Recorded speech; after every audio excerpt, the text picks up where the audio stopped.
Bruno Tissot, ahora del BIS, va a hablar sobre el trabajo político de datos y microdatos financieros. Muchas gracias por su presentación y quisiera decir que el trabajo que está haciendo el Banco Central de Chile en estadísticas es increíble. Dos advertencias antes de mi presentación. Yo usé el trabajo hecho por el comité del Banco Central de Estadísticas, que es presidido por un grupo de Banco Central, y Gloria Peña es una de las presidentas de este grupo. Y segundamente también usamos datos de un paper que publiqué en Eurostat en una serie de artículos estadísticos. Entonces, las preguntas no son para mí, y sí para Gloria y Mariana. Bueno, empecemos a hablar de Big Data y la combinación entre Big Data y microdatos y su evolución. Primero algunos puntos. Primero voy a discutir por qué micro y macro son conceptos importantes e interconectados, las oportunidades, los desafíos y también qué es lo que los bancos centrales nos están diciendo cuando trabajan con estos grandes conjuntos de datas, y bueno, con todas las estadísticas se publican en el BIS también. Todos ya lo saben, creo que hubo un llamado luego de la crisis que tenemos que mirar no solo los macrodatos, pero también los microdatos, es decir, no solo el bosque, pero también los árboles. Y hay, claro, una iniciativa para lidiar con las brechas de datos, para en las economías del G20 más que todos, y más países también participan en esta iniciativa, la DGI, y hay un enfoque entonces de combinar los niveles macro y micro. Y finalmente, para los bancos centrales, ¿qué significa la Big Data para el sector financiero? Que yo llamo acá la Big Data financiera. Y no, esto no se trata solo de Internet. Internet es útil, muchos usan Google y otros motores de búsqueda, como se presentó anteriormente, pero no se trata solo de eso. Es toda la información disponible, toda la definición que se refiere a los datos orgánicos que existen, que uno puede usar y que quizás no, que ya existía hace décadas y que diferente de la estadística tradicional.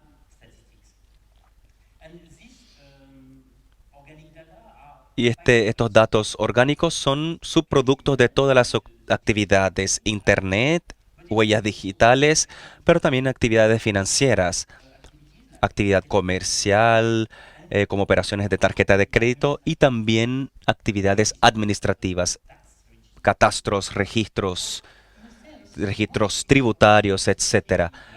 Bueno, hay mucha información bastante bien estructurada. Cuando pensamos en registros y texto, el texto es algo que es un poco más incierto cuando hablamos de estadística, pero el lenguaje es muy importante también. Y hay también algunos proveedores privados, es decir, hay muchas fuentes. Bueno, para los bancos centrales combinamos dos cosas: digitalización y la crisis financiera, y la importancia de usar más lo que está disponible en términos de información. Uno puede simplificar y decir que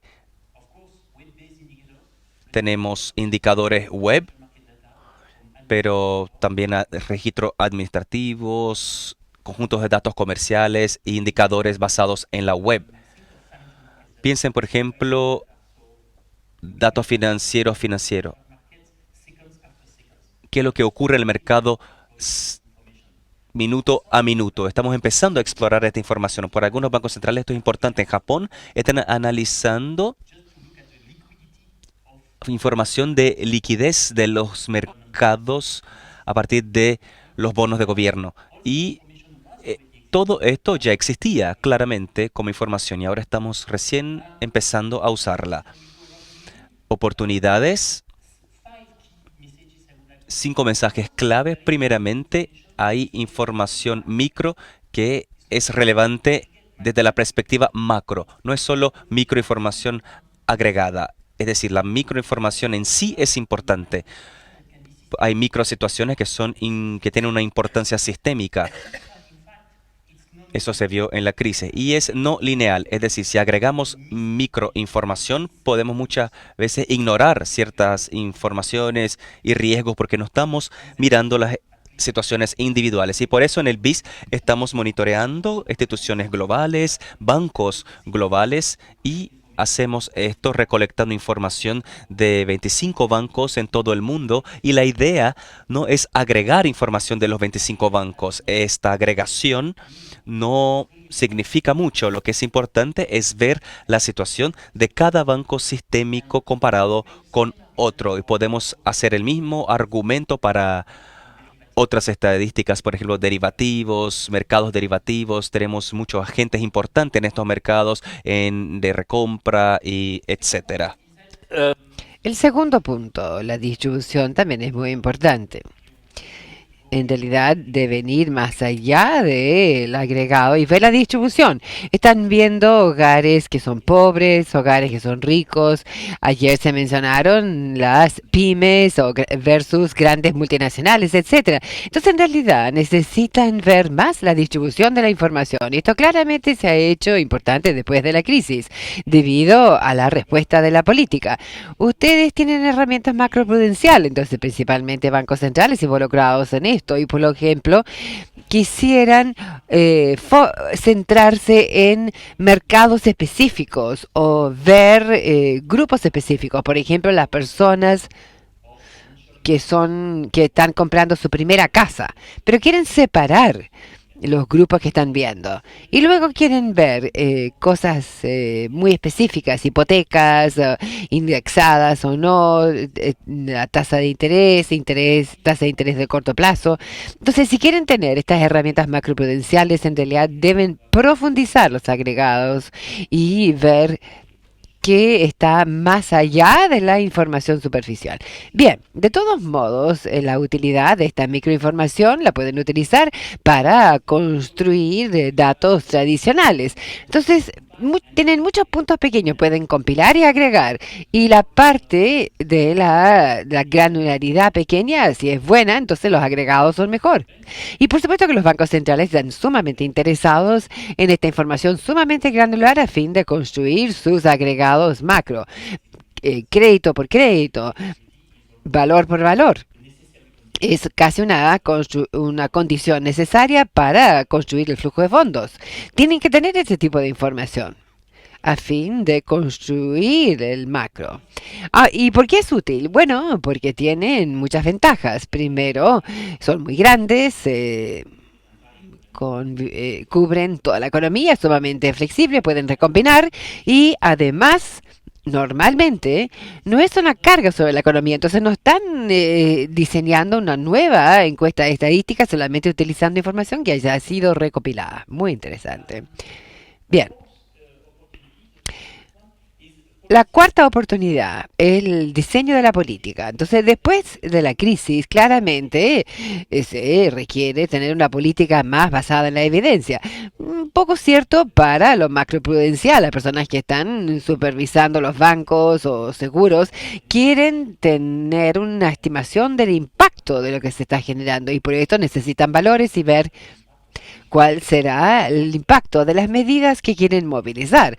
Y, por ejemplo, en el BPI o Banco de Pagos Internacionales tenemos un panel de 250 bancos alrededor del mundo y nosotros recopilamos información granular y luego al calibrar, por ejemplo, en la administración del Comité de Basilea, se estimea en base a este comité.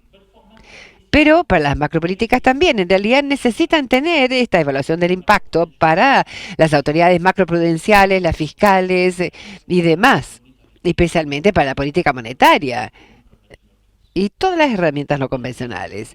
Y aquí tienen muchas ventajas de tener microdatos.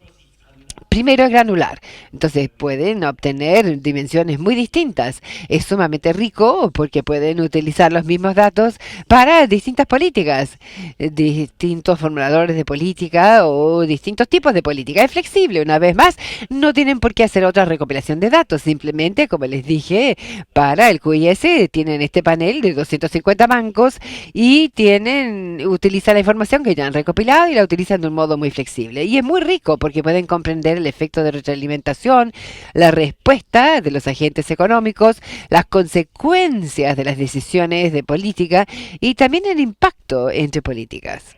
Entonces yo creo que estamos realmente solamente al inicio de utilizar toda esta información para el diseño de políticas. Y el último punto. Y luego vamos a volver sobre esto, porque esto es lo verdaderamente importante. Debido a que tienen esta nueva forma de ver información, pueden tener nuevas perspectivas y comprensiones. Pueden tener una visión mucho más amplia de la población de interés y a lo largo de un largo tiempo. La información no se ha sido explotada, pero sí se va a explotar. Y aquí podemos definitivamente ver a Google, Amazon y otros para elaborar sobre esta experiencia, ver los datasets o conjuntos de datos más grandes. Y hay muchos que pueden ayudar a manejar estos datos. ¿Por qué tenemos estas nuevas perspectivas? ¿Por qué esta información es nueva? Hay distintos tipos de datos. Además, tienen la oportunidad de ver esto desde un ángulo distinto. Y una cosa que nos gusta enfatizar en el BPI es que a veces cuando hay información granular la pueden agregar en, por ejemplo, digamos, en base al lugar de residencia, o también la podrían agrupar en base a la nacionalidad. Y luego vamos a volver sobre esto. Pero, por ejemplo, un big data set, o sea, un conjunto de datos muy grande, lo que nosotros llamamos las estadísticas internacionales del banco, 2.500 bancos, y publicamos la información, y con esta información, y con cada vez son dos tablas o cuadros, y uno es agregado, por ejemplo, todos los bancos norteamericanos, o sea, todos los bancos que están que operan en Estados Unidos, y damos exactamente los mismos cuadros, pero solamente para todos los bancos norteamericanos residentes en Estados Unidos o fuera de Estados Unidos, pero no tienen los bancos extranjeros residentes en Estados Unidos. Y pueden hacer esto porque tienen la información granular y cada vez que tienen el dataset, tiene un atributo que dice, esta es la residencia del banco, esta es la nacionalidad del banco, y pueden reorganizar los datos. Bueno, desafíos. Por lo menos para los bancos centrales, siempre es muy importante ver los desafíos y los riesgos. En la práctica, toda esta información es sumamente diversa y difícil. Porque, por definición, no es información diseñada, no es como en las encuestas estadísticas tradicionales. Entonces, el desafío es que quieren utilizar la información para la estadística, pero de un modo indirecto. Y además tienen muchos temas. El costo, lo que acabamos de ver antes, la compilación de esto, la calidad de los datos puede ser muy mala porque no hay verificación. Y además, identificar lo que están haciendo. Entonces, realmente tienen que conectar las bases de datos. Y no tienen buenos identificadores para hacer eso. Además, es sumamente complejo. Y particularmente cuando están reuniendo información granular y quieren hacer estadísticas, todo depende de la pregunta estadística. En cierto sentido, entonces, la forma en que lideran con la información, todo depende de la pregunta que tengan. Un buen ejemplo, en los sistemas de pago, por ejemplo, entonces utilizan información recopilada por los bancos centrales. Puede ser útil para las personas que están viendo turismo, midiendo el turismo en la economía, pero también podría ser muy útil para las personas que están buscando para ver la supervisión de pagos de parte de los bancos centrales. Pero la política es totalmente distinta, o sea que los datos que van a construir podrían ser muy distintos. Y además, si hay una interacción entre los datos disponibles, las necesidades de política, y luego porque los bancos centrales esencialmente son formuladores de políticas, toman decisiones en base a estos datos. Y como toman decisiones, entonces los agentes económicos van a reaccionar y cambiar la forma en que se comportan. Entonces está el loop de la retroalimentación. y esto indica qué se puede hacer con toda esta microinformación. Entonces, algunas cosas que podrían ser importantes para explicar la decisión que se tomó de política hace 5 años atrás y podría ya no ser relevante porque en el entremedio han pasado muchas cosas. Entonces, lo importante es transformar estos datos y yo diría que esto puede tener muy poco valor y convertirla en información que sea pertinente para las decisiones de política. Bueno, digamos que estamos solamente al inicio de este trabajo y estoy citando a Remy Carbonell, que dice que no deberíamos colectar los datos, sino que conectar los datos. Y el tercer desafío, que por lo menos es muy importante para nosotros en nuestra estadística, es que las informaciones de necesidad van evolucionando a lo largo del tiempo. Como ya les he dicho, el sistema puede cambiar debido a las acciones referidas a política. Y de hecho, no es lineal la acción política. Entonces, cuando tienen fragilidades en las economías, que estas se van acumulando, en realidad no saben dónde están las fragilidades. Entonces, en cierto sentido, si tienen demasiada información muy granular, podrían perderse los datos y no van a poder capturar lo que realmente está sucediendo. Entonces, desde mi perspectiva, quieren identificar la anomalía y tal vez estén satisfechos de tener indicadores como muy a grosso modo.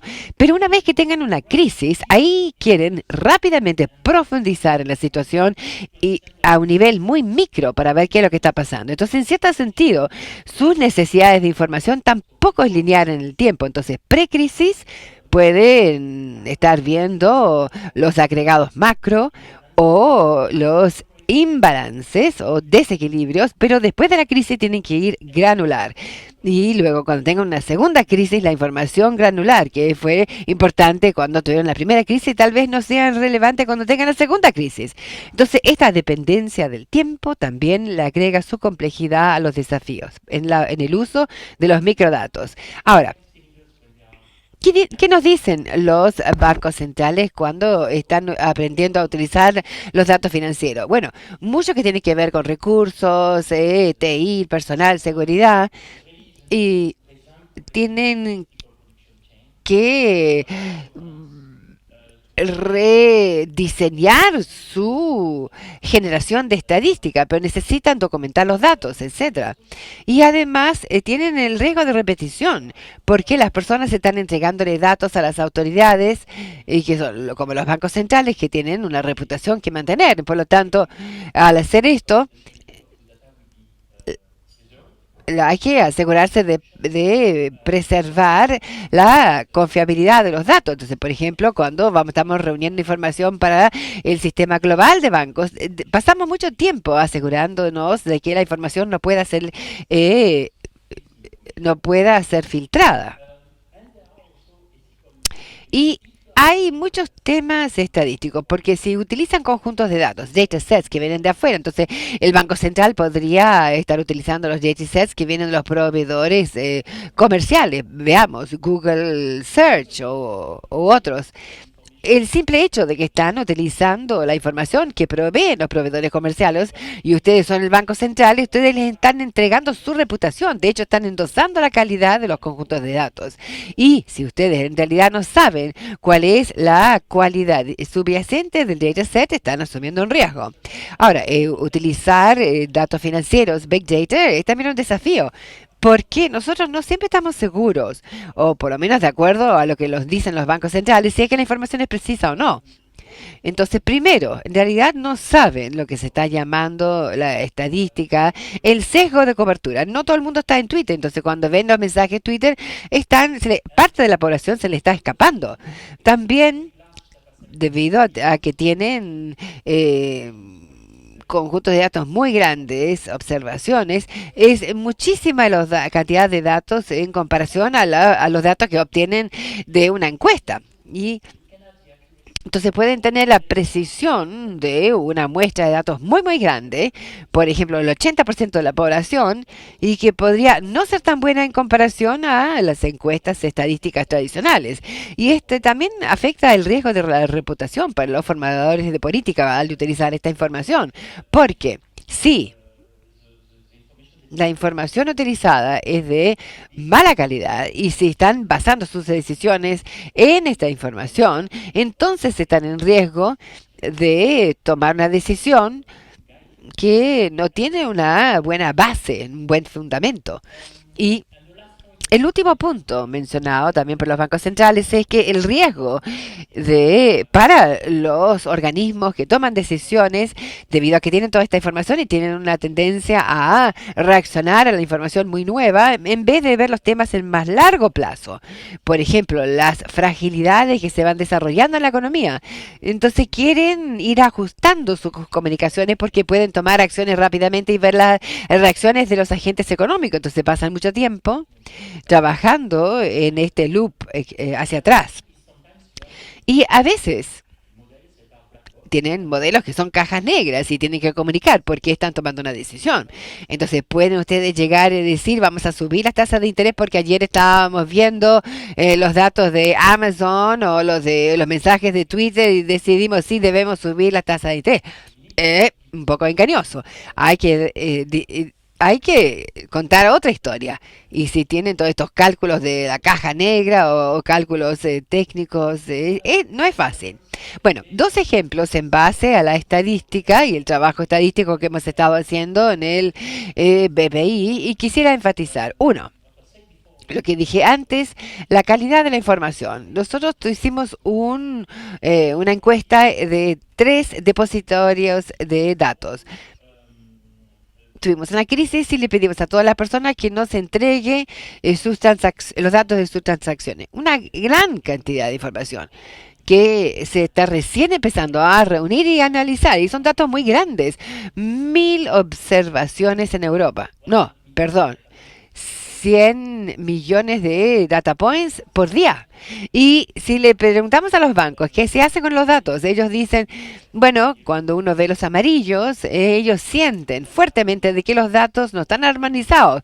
Entonces, de hecho, los derivados registrados por un depositario, la información no está armonizada con lo informado por otro depositario. O la transacción es demasiado compleja como para poder hacer agregados de utilidad o no pueden verificar el informe o también están informando de derivativos, o si creen que están mirando una misma tendencia, pero creen que están mirando dos tendencias, pero en realidad es la misma tendencia, pero representada de otra manera. Entonces, muchos temas secundarios aquí y nuevamente a este nivel estamos al inicio de poder hacer sentido de esta información que ha estado disponible hace al menos 10 años. Bueno, otro ejemplo. Los datasets que produce el BPI, nosotros reunimos toda la información granular de los valores en deuda. Y lo hacemos como proveedores de datos. Y tenemos una definición específica de lo que es el mercado y tenemos criterios para identificar cuál sería un valor internacional. Y para facilitar la cosa, tenemos 3 criterios para identificar todo esto. Pero, de hecho, al hacer esto, a veces no podemos identificar el valor, porque la información que recibimos de los datasets pueden ser inconsistentes, inconsistentes dentro del mismo dataset o entre dos datasets distintos. Dos proveedores comerciales de datos distintos. Por lo tanto, tenemos que tomar un enfoque probabilístico y sabemos que cuando clasificamos, no sé, seguridad nacional o seguridad doméstica, bueno, el valor es esto, 5%. Y por supuesto que hay muchos temas de calidad, porque nosotros sabemos que hay algunos datasets que los atributos, bueno, dicen que es de buena calidad, pero para lo que se quiere usar no es de buena calidad y la calidad puede también cambiar en el tiempo. Por lo tanto, debemos intercambiar entre datasets y esta decisión también se toma en el tiempo.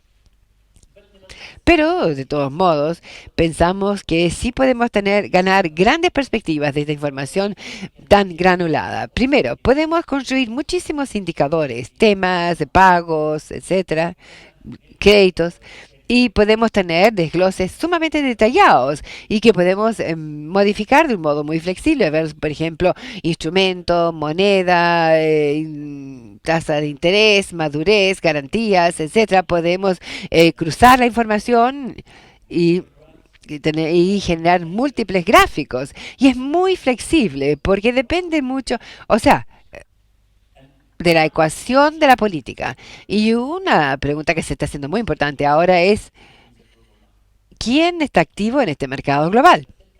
Y este dataset puede ayudar a abordar y responder esta pregunta, porque es sumamente granular. Entonces, lo único que tienen que hacer en realidad es identificar la residencia del emisor y la nacionalidad del emisor.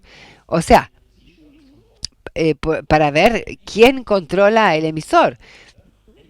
Y si tienen esta información a muy alto nivel, pueden jugar con esa información y reconstruir los agregados de un modo sumamente flexible. Entonces, nosotros definimos la nacionalidad como la residencia de el, eh, pa- del, digamos, de la matriz del emisor. Podemos también, en base a esto, ver otros datos. Y esto fue publicado en septiembre del año pasado, o sea, de este año, perdón. Y es la emisión de deuda por país, economías desarrolladas, países en desarrollo y centros offshore. Y es la misma realidad, pero vista desde dos ángulos distintos. Uno, la residencia, que es la columna en azul. Entonces solamente ver la emisión de los residentes en países desarrollados, el azul, es lo que los países, los residentes en estos países desarrollados emiten. Lo otro, lo mismo, pero reorganizado por nacionalidad. Entonces están viendo cada emisor y dicen, ah, usted es un residente de Estados Unidos, pero de hecho está siendo controlado por un país en desarrollo, por ejemplo. Normalmente al revés, claro, pero entonces nosotros lo voy a poner en países en desarrollo. Lo que podemos ver acá, empezando desde la derecha, por ejemplo, es la emisión de los centros offshore, que bueno, se ha expandido bastante. Y en azul son muy grandes, es decir, todas las emisiones de empresas que están en centros offshore en el mundo. En rojo, bastante pequeño. Entonces, toda la emisión es hecha desde Francia, que son controlados por firmas o empresas que están fuera de estos centros offshore. Eso no es nada nuevo, pero es bastante interesante. Cuando hablamos de países desarrollados, vemos un poco el contrario. Vemos el azul ha bajado comparado con las barras rojas. Significa que las empresas de Estados Unidos están emitiendo más globalmente, más que el mercado de Estados Unidos, a través de las residentes en Estados Unidos, pero también los centros offshore controlados por las empresas norteamericanas. Y cuando hablamos de los países en desarrollo, vemos que es aún más. El rojo es bastante alto, es decir, la emisión de empresas en mercados emergentes es muy grande en el mundo, está creciendo bastante, pero no se hace por parte de los residentes en esos mercados emergentes, y sí las filiales que son controladas por estas empresas de los mercados emergentes que son residentes en los centros offshore. Entonces, esto nos da una idea de la flexibilidad que tenemos cuando tenemos esta información tan detallada y granular. Y claro, podemos ver todos los atributos que uno quiere cuando hacemos esas combinaciones. Bueno, espero que les haya convencido, y la información está en la página web del BIS, así como todos los informes. Muchas gracias.